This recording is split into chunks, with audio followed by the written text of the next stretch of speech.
What's going on, everybody, and welcome to another Angle of Pursuit podcast, your fantasy football home over at fakepigskin.com. I'm your host, Kyle Robert. You can follow me on Twitter at NotoriousKRO. With me tonight, I got a special guest. You read his work over at NFL.com, hear him on all of the NFL media platforms. You get his reception perception in the Fantasy Footballers Draft Kit. It's Matt Harmon. What's up, Matt? Oh man, it's good to be talking to you right now. So fun to be able to actually talk about these receivers with the landing spots in mind. Not just the very open-ended like how good are they or whatever. Now we get to really not hypothesize about these fits anymore. Now we really get to nail down and talk about it. Absolutely. So I wanted to kind of pick your brain about, because obviously you spend a ton of time watching these guys, charting them when they're in college, thinking about how they could, fit at the next level. When you find out they're on a team, you find out kind of what scheme they're going to be in, where they might possibly, fit within the offense. How much does that kind of affect the way you think about the player in terms of how you value them going forward? It impacts it hugely.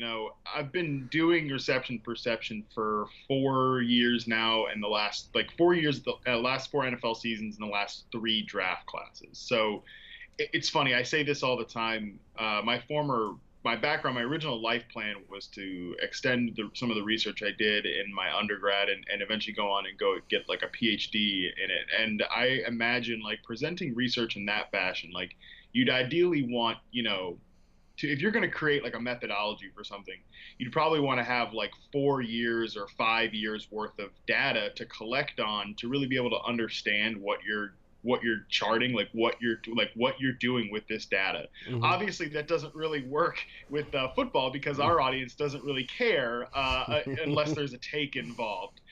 So it doesn't. So with the benefit of having now like 4 years worth of reception perception data when it comes to NFL players, and 3 years with college players, I think I'm finally seeing really what this data is telling us, what reception perception is best served as. And I think it's actually best served doing exactly what you were just saying, which was being able to identify not necessarily like, oh, this guy sucks or this guy's really good, but rather showing where they best fit, what roles they're best going to be able to succeed in at the NFL level. So I think that really it plays a huge part right now in deciding some of that, because there have been players, where 2 years ago I would have said, oh, this guy has, a below average success rate versus coverage, therefore probably not going to be good.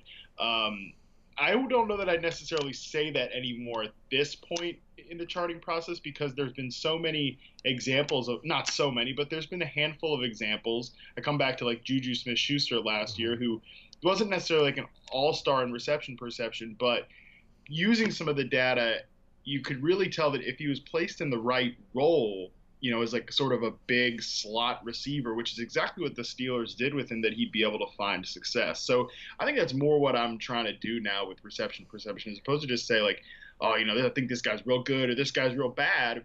More so trying to identify how they might fit and how they might benefit the team that they're now with. Well, yeah, and I think that's a great point. I think understanding where these teams, took them in terms of how highly they value them, the potential opportunities, all of that mixed into a package, I think gives us a good idea. And I think your reception perception obviously is a big benefactor. So if we're looking at this year's receiving class, who is the guy that, based upon talent, based upon skills, and based upon fit, that you're the most excited about to see in year one of their NFL career? I think for year one, and I'll go beyond some of the more obvious guys, it's just really easy to be excited about DJ Moore and Calvin Ridley and some of these players that went really, in the first round. Mm-hmm. I'll say Michael Gallup, who went to the Cowboys.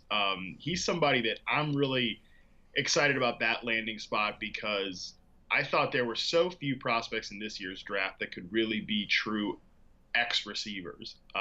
And no team really needed an X receiver more than the Dallas Cowboys after jettisoning Dez Bryant, which I think was the right decision. Mm-hmm. I talked about how his reception perception results from last year were really poor.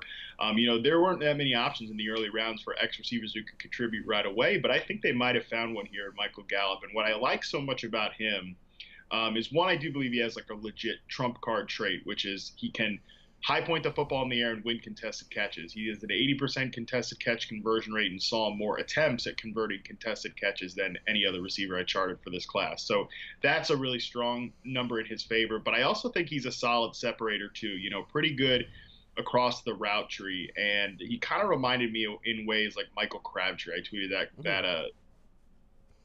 that comparison out. And I really think Dallas, they just need somebody to fill that X receiver spot because they have a bunch of guys who are mostly interior receivers and Cole Beasley, Allen Hurns, and then, whatever it is that Terrence Williams is doing these days. So, we're still doing that.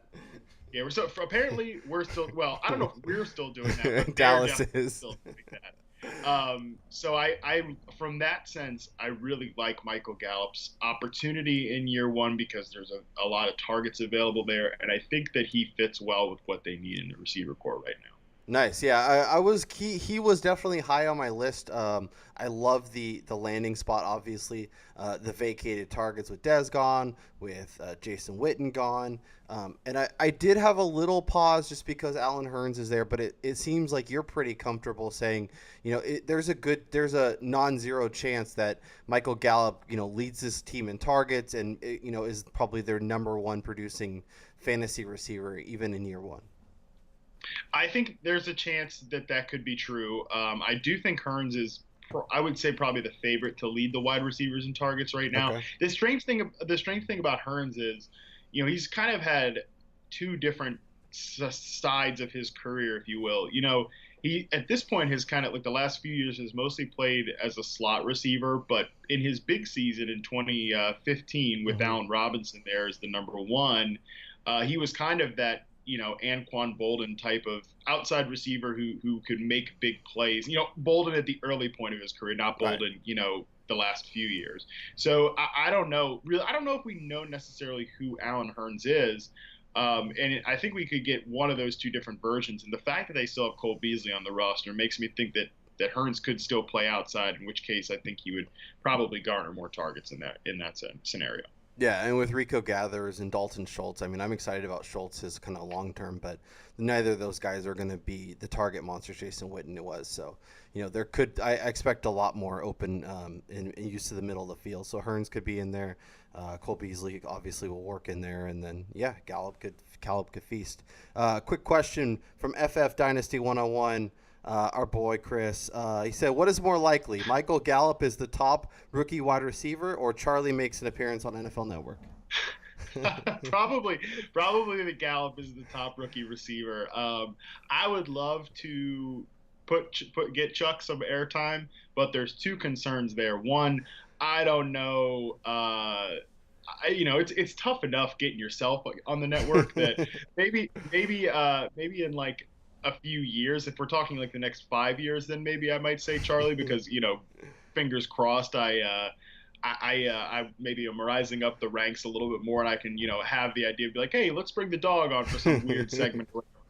But by that time, I hope he's still as precious as he is right now, but you never know. In 5 years is a long time. But like I said, it's enough of a push to try to get myself on the network as opposed to trying to then be like, hey, how about the 2-for-1 special? That's a lot to ask.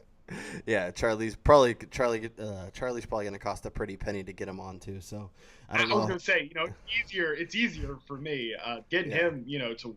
That's tough. So if we're talking with more of a long-term lens, is there another receiver that you're really excited about, kind of long-term potential to explode and be a real fantasy factor for a long time?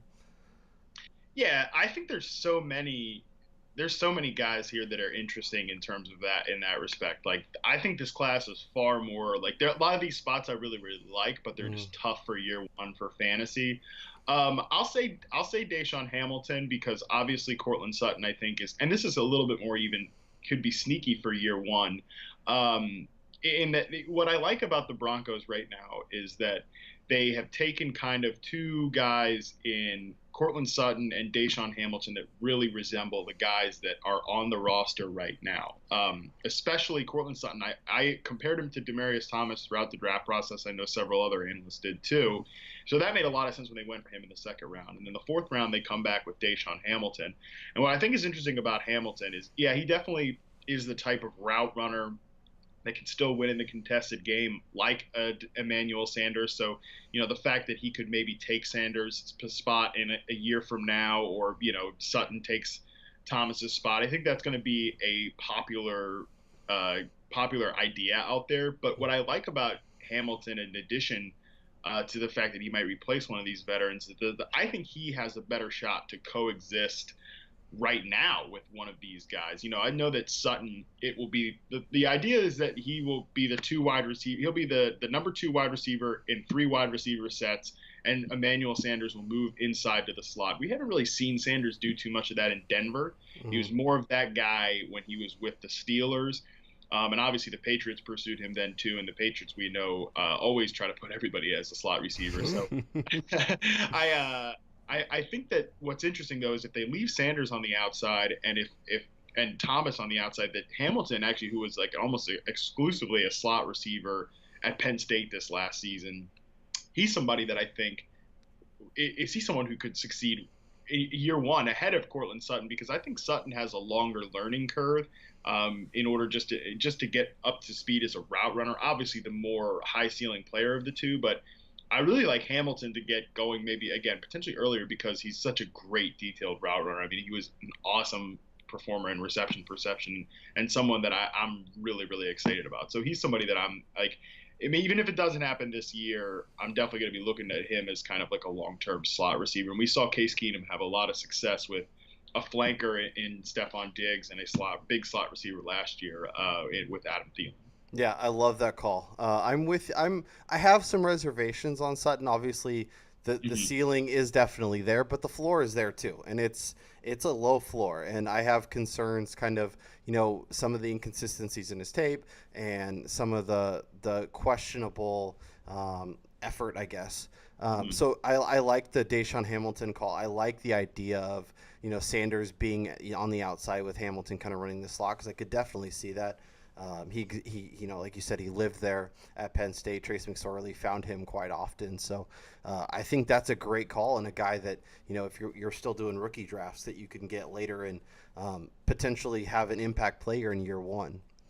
Yeah, I think that's sneaky, and I just want to say I agree with you on a lot of the concerns about Sutton, and that's why it won't be surprising to me at all that if he doesn't get up to speed this year in year one enough to play in 3 wide receiver sets, as much as maybe Hamilton does. Yep, and a player I'm really excited about, and I wanted to get your take on kind of how he'll fit and whatnot, is Cristian Kirk. I love this guy. I think the ceiling is astronomical. I don't think people are quite giving him kind of his due among the elite of this class.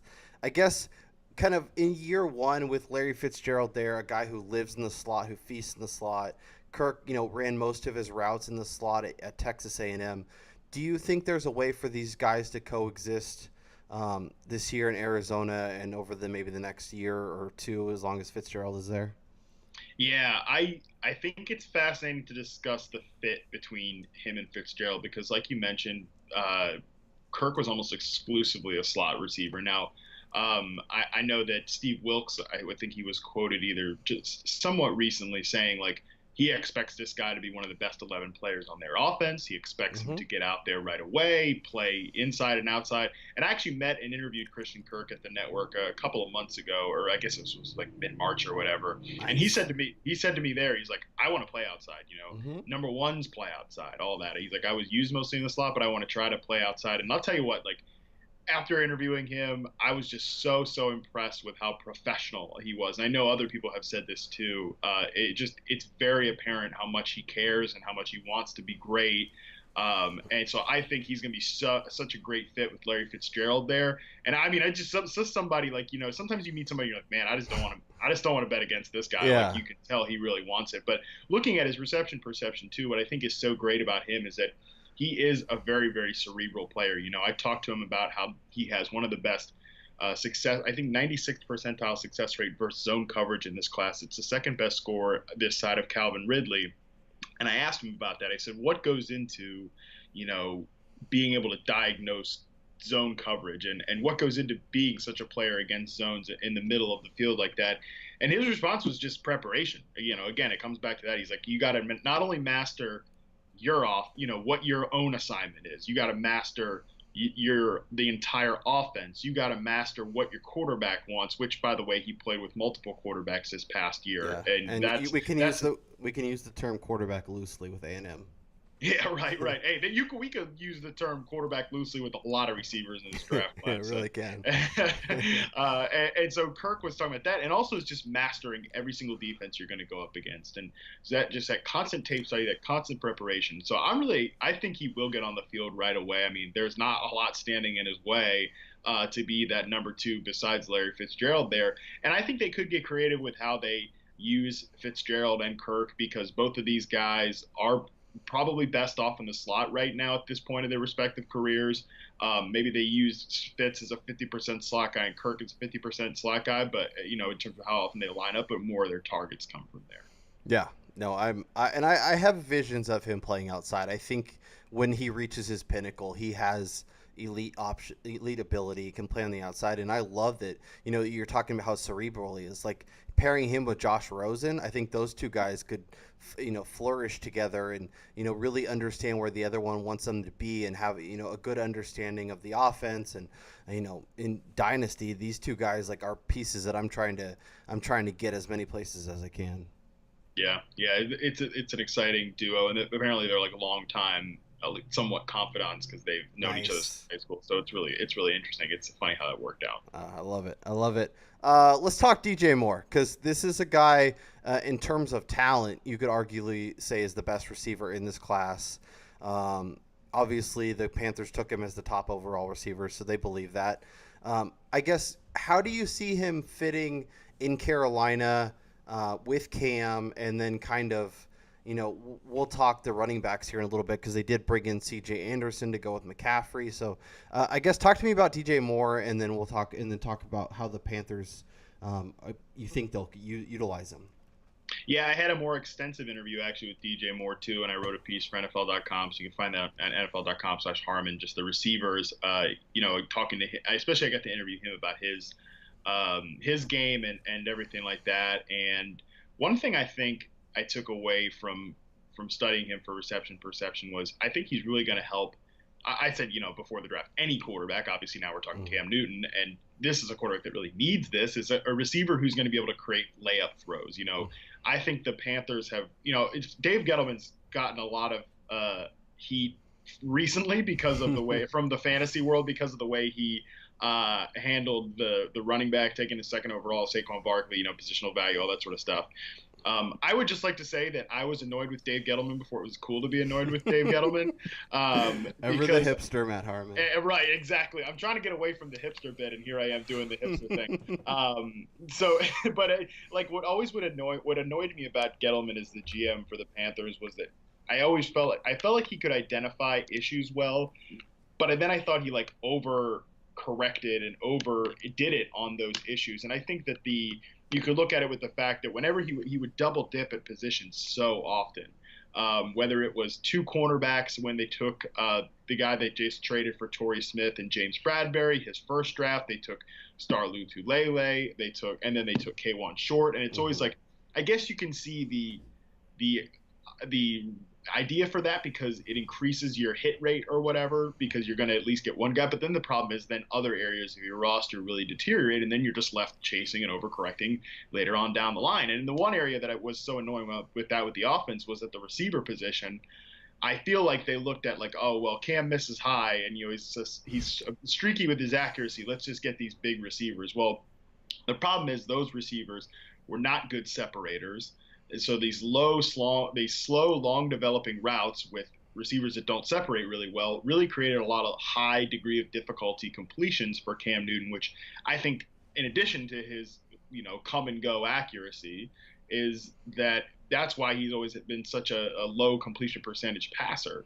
And I think that he's someone that is they're now kind of correcting that issue with additions like McCaffrey, Curtis Samuel last year, who's obviously injured at this point. We don't know what we're going to get from him, but Yeah. DJ Moore now I think is kind of the epitome of that at the receiver position because of the routes that he's successful on. You know, the slant, the curl was his favorite route. He told me that it was his favorite to run. It's also the one he's ran the most often at Maryland. I think that's what's going to be a receiver can get separation on the curl route. You know, against man press and zone coverage, I think is really going to benefit Cam Newton. Obviously brings the ability to make plays after the catch, another thing they haven't really had in the early years of the Cam Newton era. So I think it's such a great fit from an on-field perspective. With fantasy, it's going to be tough to divvy up all the targets this year. But I do think the fact they spent the first-round pick on this guy, he so much represents, I think, the way the Panthers' offense is going. I think there's a non-0% chance. Like there's definitely a scenario where he ends up being the most targeted wide receiver in that offense over Devin Funchess, even though I would say Funchess is the favorite to do that this year. But that still leaves you kind of maybe second or third in the pecking order behind Olsen and McCaffrey. Yeah, and I like, what they seem to be making a clear, conscious decision of getting more weapons around Cam. I think McCaffrey last year, DJ Moore this year, of giving him those easier, more layup throws, as you call them. And I think that's a great way to kind of dictate it. Now, they did bring in C.J. Anderson basically to take the Jonathan Stewart role. With McCaffrey, we thought, okay, maybe McCaffrey will get a more of a true 3-down back, and then maybe his targets come down a little bit, opening up more room for more in the passing game. But he'd obviously get his touches on the ground. With C.J. Anderson coming in, do you have worries that McCaffrey is kind of maybe a little bit more of an advanced version of what we saw last year, which for McCaffrey is great, but could be more of a target monster, and then DJ Moore is kind of more of a supplemental piece in year one? I think that's certainly possible. McCaffrey was such a successful part of the passing game that I don't know necessarily that they're going to want to go away from that. Yeah. They might not necessarily want to throw him 100 targets every year, but I do think he's probably a shoe-in for 80, 90, and they can be creative with that. I also wouldn't rule out that McCaffrey has more carries than C.J. Anderson this year. I think C.J. Anderson's a really good player. I think he gains extra yardage, which is nice. That's something Stewart does not do anymore. That is something McCaffrey did not do at all last year. He was, he would go down the first time anybody would sneeze around him, which was really disappointing. However, I do think McCaffrey, maybe he gets better. He gets going a little bit more this year. I think that's possible because he was such a good player at Stanford and was such a feature back at Stanford, essentially. I don't think that we should necessarily rule out the fact that he could have that potential in the NFL, but and he just, takes this, 1A job to C.J. Anderson's 1B. I don't think that that's out of the realm of possibility at all. The problem with the Panthers is, again, I talked about they had a lot of weaknesses coming into this draft, and I think they did a really, really good job of identifying weak areas, but their offensive line is still a big question mark to me. Ryan Quill has been an injury risk to last year. They let Andrew Norwell walk in free agency. Trey Turner's a solid starting guard for sure, and but at the tackle positions, I'm not totally convinced that Gerald Williams is a great long-term answer at right tackle, and obviously Matt Khalil at left tackle is kind of a disaster. So, there are a lot of questions on the offensive line right now that could. I think that was the biggest problem with McCaffrey last year, was that he just didn't have a lot of clear lanes to run through, and that was an issue. So that could be something that rears its head again this year, and a hard charging between the tackles back like Anderson might be a better fit in that regard. But kind of remains to be seen there. But I still like McCaffrey from a fantasy perspective, and I think Anderson was a really good signing for them. Yeah, no, I've been an Anderson fan for a while, and I'm kind of bummed to see him go play with McCaffrey just because I thought maybe he could go to maybe Indy or something and get more of a full-time role. But I think it will be good. I think, with that bad offensive line, having guys like DJ Moore and McCaffrey to catch shorter, faster passes, quick outs and stuff, it'll be helpful for the offensive line. It'll be helpful for keeping Cam, injury-free, and good for the Panthers offense. Well, yeah, what I think this is good for, too, is I think the scoring potential in this offense is really, really high. I think this could easily be the best offense, at least the skill positions that we've seen around Cam Newton, maybe ever in his career. I mean, I like DJ Moore and Devin Funchess as a wide receiver tandem, in theory, probably better than at any point that they've had under Cam Newton there. And they've got two really talented running backs that are very, very different. And Olsen is still, when he's healthy, a really great tight end. Yep. And, I think their receiver depth is actually not awful. And if Curtis Samuel gives him anything, which would be gravy, that's great. And I love Ian Thomas as like a depth tight end too. So it's a really interesting and talented group in Carolina. And it wouldn't surprise me if this is an offense that's closer to 2015 in terms of the level it scores at than in other years. Yeah, no, I like that call quite a bit. Obviously, they knew they had some needs and replaced Ed Dixon, who left. They hoping Curtis Samuel can come back a little bit, and he's another guy that'll make those kind of layup throws. So there's a lot to like definitely in Carolina.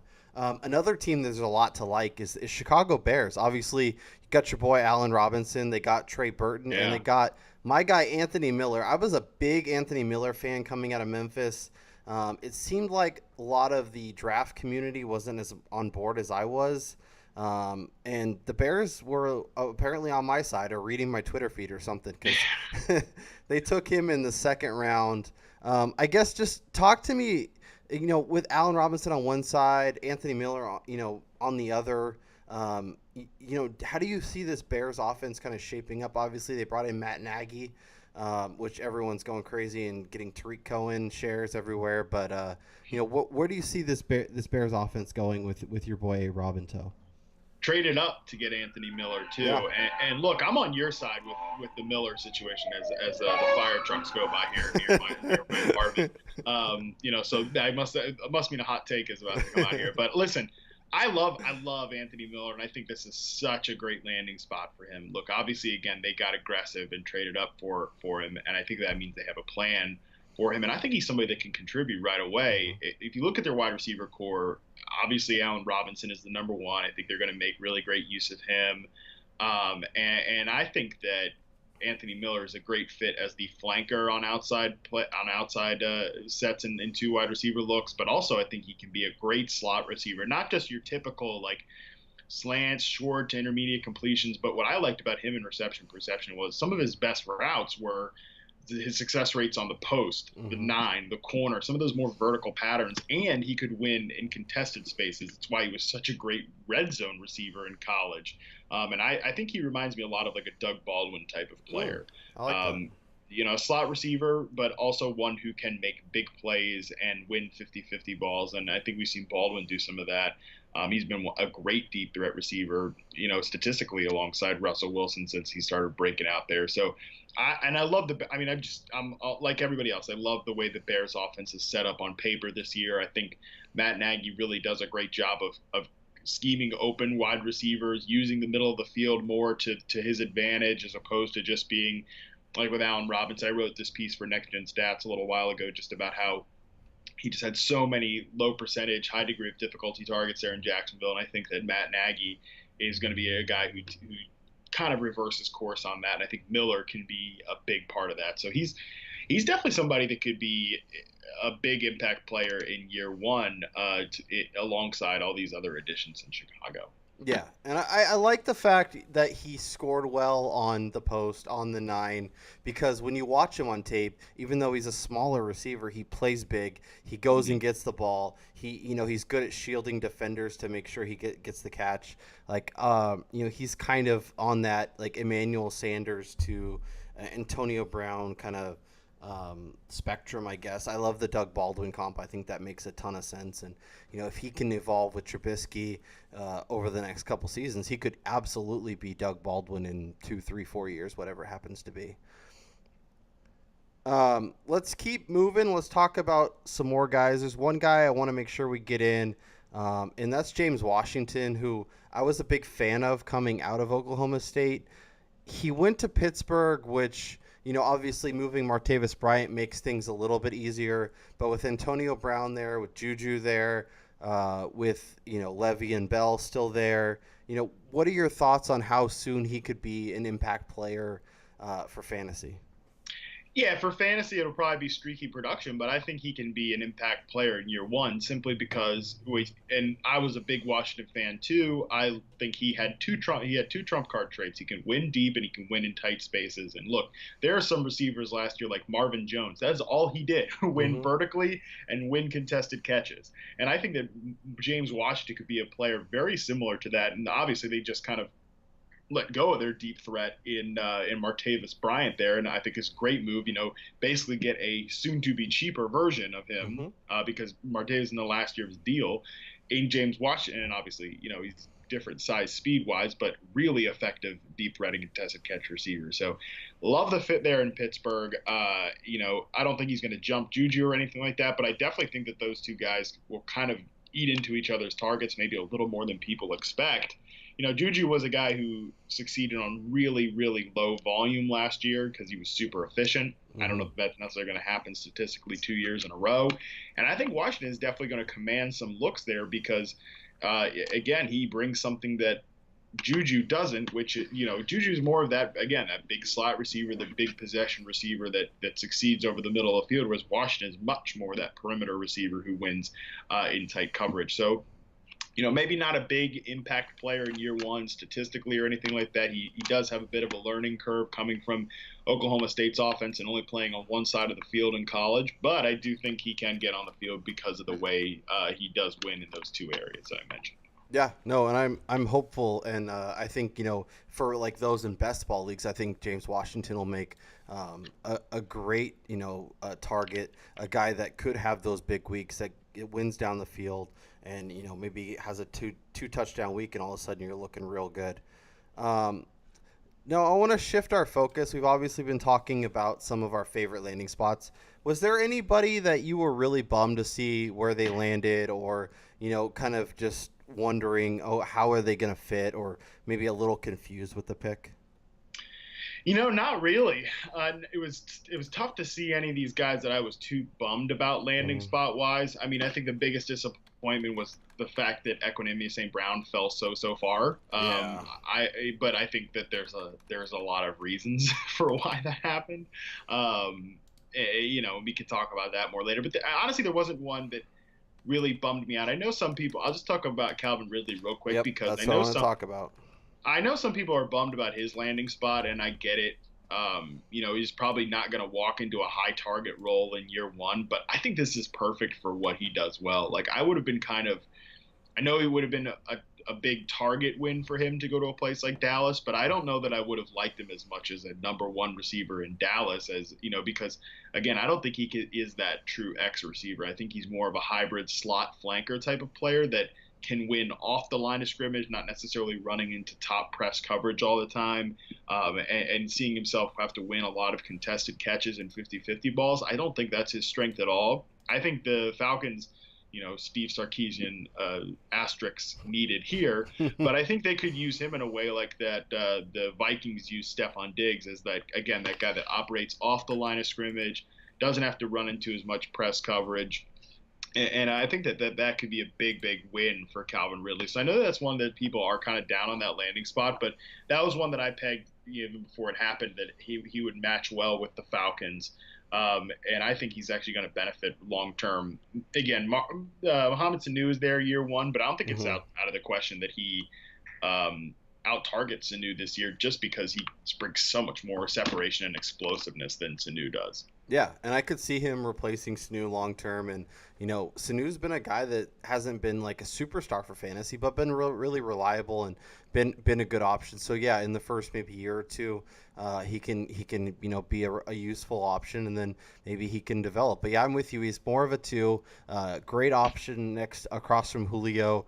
I like him in terms of talent. Obviously, Sark was with him at Alabama for that one season, so they probably have some sort of relationship, and he can kind of help get him in spots where he can help produce and be a really useful target. So let's jump in. I got a few pick your poisons. I want to see if you have a favorite of these groups, and then we have a couple questions, and we'll get out of here. So you mentioned St. Brown, who I was a big fan of. If you go back and watch the tape with Deshaun Kaiser under center, he looks like a completely different receiver than he did in 2017.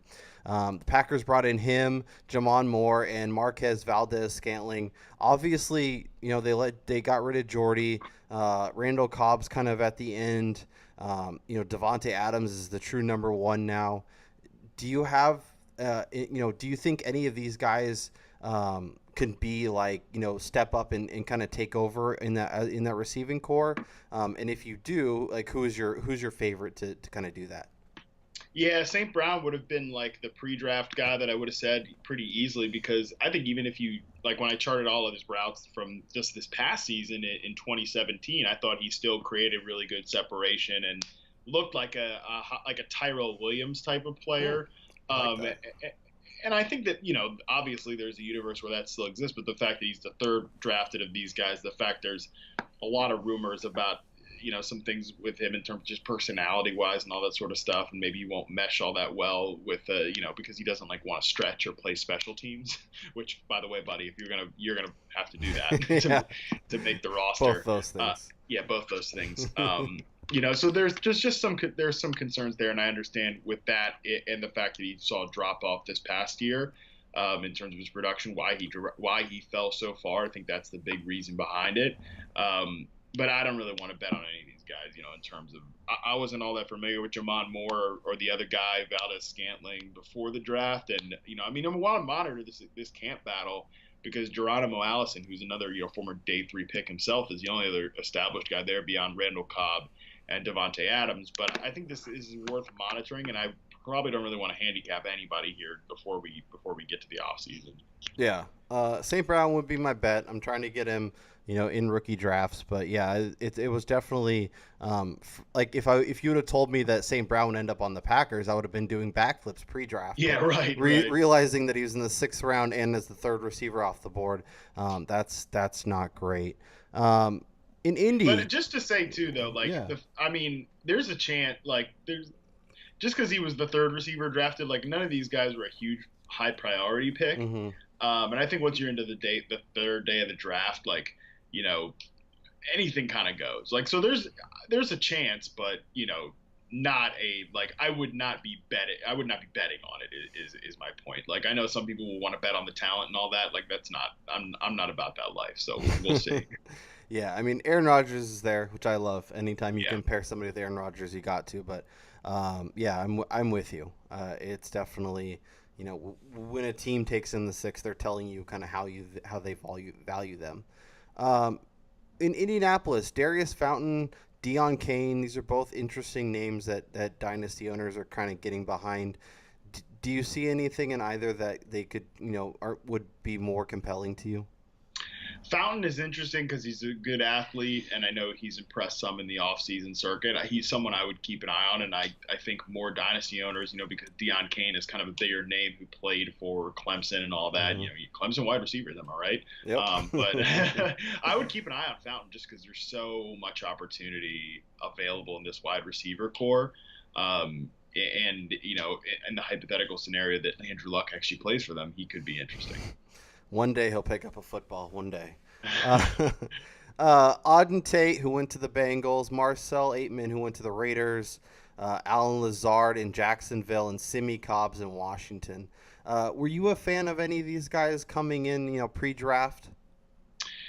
Simi Cobbs was interesting, but these big wide receivers who went late, who are all kind of not athletic and, aren't good separators.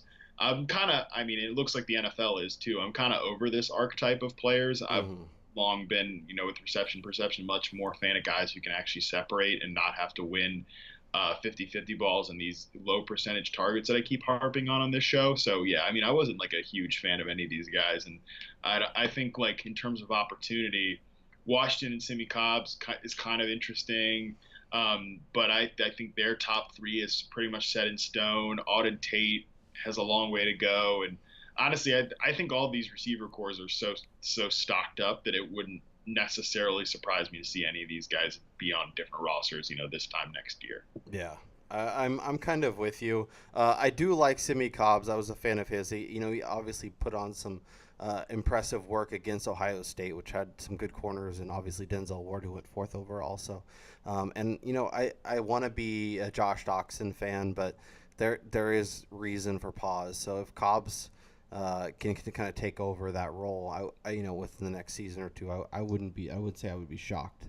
I like Josh Doxson this year, man. He's somebody that I want to be. I'm with you. I know there's reason for pause, but I really want to be excited about him this year. No, so yeah, I'm with you on that one. I'm with you too, because I did like him coming out of TCU. There's definitely a lot that makes you really like him, but there's some concerns over the past couple of years. But maybe this will be the year he puts it all together. Alex Smith is going to really bring him out. Let's talk some smaller receivers who fell into some interesting places. Keke Qt was a guy I liked out of Texas Tech. Obviously, will kind of be filling what Braxton Miller was supposed to be in Houston. Richie James is a guy like Middle Tennessee. Obviously, in the Niners offense, it could be really interesting with Jimmy G. And then, of course, the Patriots took another slot receiver in Braxton Berrios. Are any of these guys you're especially excited about? Yeah, I didn't. The only guy I had studied really at any level before the draft was Keke Qt, and I think he's obviously highest drafted among these guys, and also is in a great spot because you look at that Texans wide receiver core. Bruce Ellington, my boy, slot receiver there, but he's back on a cheap 1-year deal, and he's a good football player, but he's always injured, and nobody can really count on him. And Keke Qt definitely brings more vertical ability than Bruce Ellington does from the slot. I think there's a chance that he could really get out there and be another speed threat in that offense alongside Will Fuller. He's kind of on that like John Brown access a little bit there.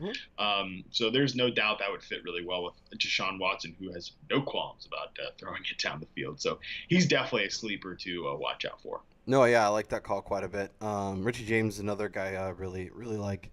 Out of Middle Tennessee State. Braxton Berrios, I don't know. We'll see. I'm not a big fan, but I thought it was interesting. He's a Patriots white, so yeah, exactly.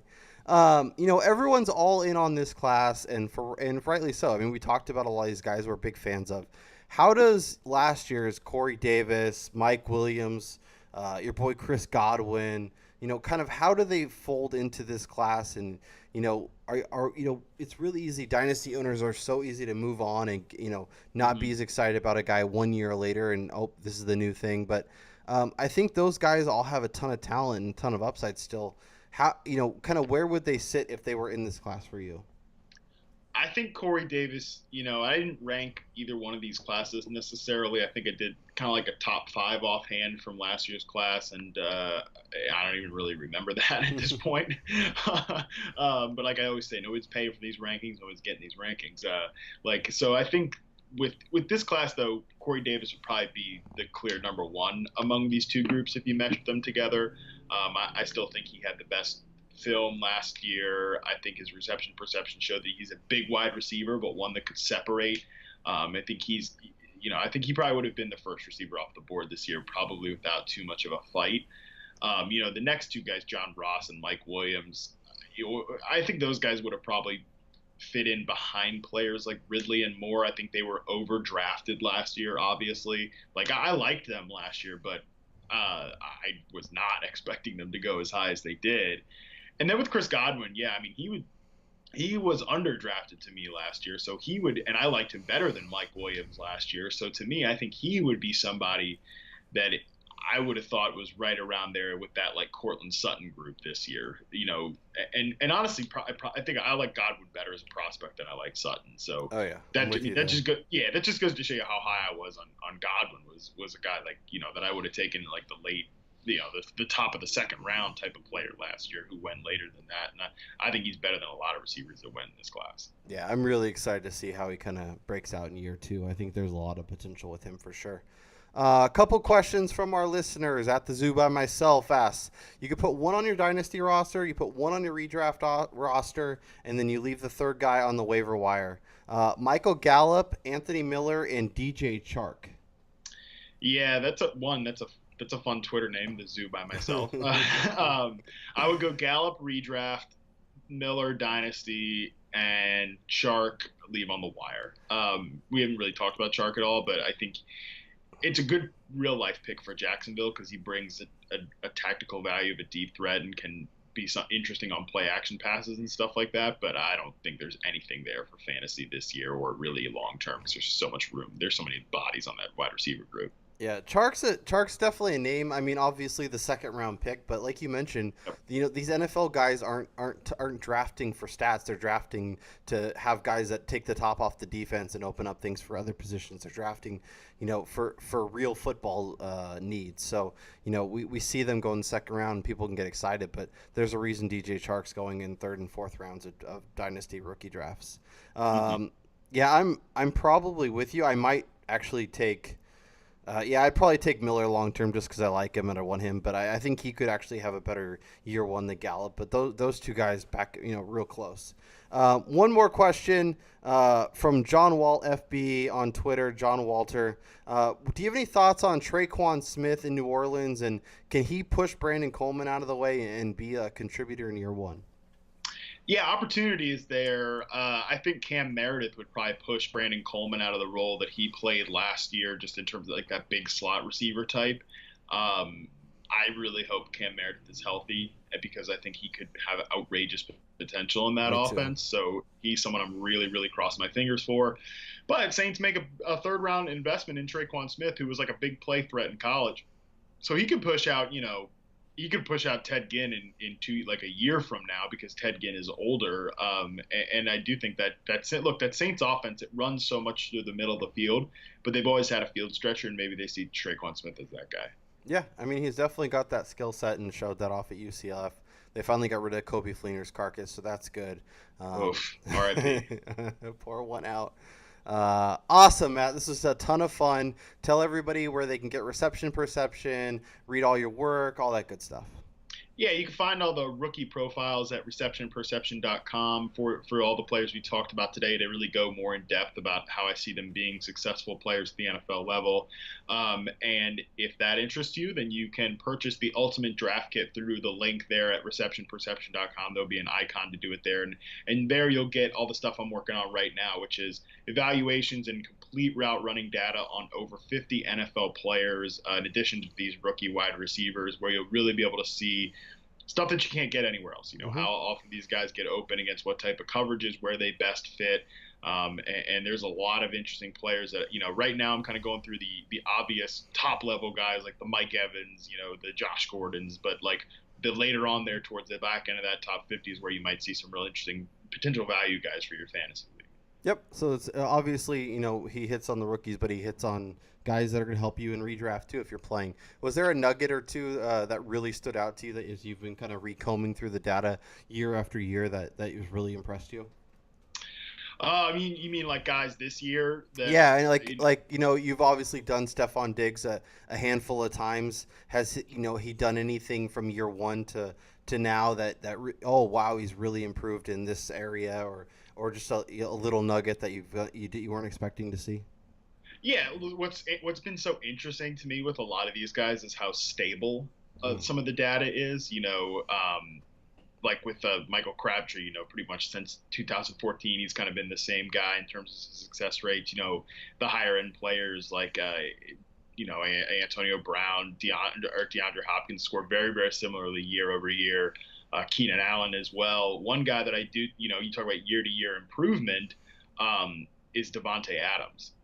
He's someone obviously I think is really ready to be that number one receiver. His success rate versus man coverage has gone up each and every year that he's been in the NFL. This past year, I thought he took a big step in terms of success rate versus press coverage, which is good. He's going to see a lot more of that as the clear. I mean, he already saw a really high amount of attempts, 109 over his sampled games against press coverage. So I think that's definitely a good sign because he's going to be asked to be that. And then one other player that I'm kind of having a tough time with right now is Sammy Watkins, because just with his reception perception, he's had kind of, it wasn't as good as I expected. Let's just put it that way. I don't want to spoil too much for the draft kit, but what I kept hearing people saying was like, oh, you just open all the time, and Jared Goff was getting him the ball. Like, that was not what I found. And this was interesting because Watkins has had a great season in reception perception that 2015 year, but his rookie season wasn't all that great after but I thought you could probably chalk that up to injuries. but then this past year's results with the Rams kind of very similar. So I don't really know how I feel. I don't really know how I feel about Sammy Watkins. So that I'll just say that was kind of a surprising one to me. Yeah, no, I love that, and I liked hearing that Davante Adams has made strides because he was definitely a guy that I was not a fan of. I was not in on. I thought he was pretty bad, and the fact that he's made tremendous strides helps me rationalize at least a little bit that he becomes such a stud receiver.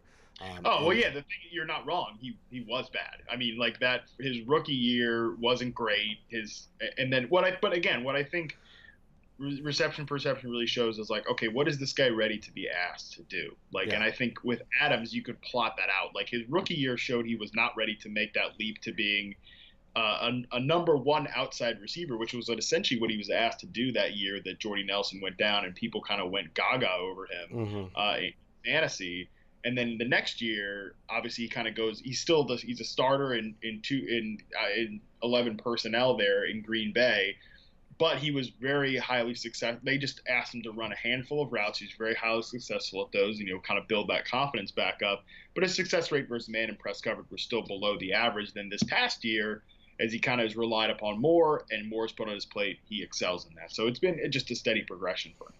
So go over to receptionperception.com and check out all of Matt's great work, and obviously, get the UDK from the Fantasy Footballer so you can get all of the reception perception data, because it will help you be a better fantasy football owner and help you have more success. Matt, I can't thank you enough. And guys, I'll be back probably sometime next week with a new guest. So for Matt Harmon, I'm Kyle Robert, and we'll talk to you guys next time.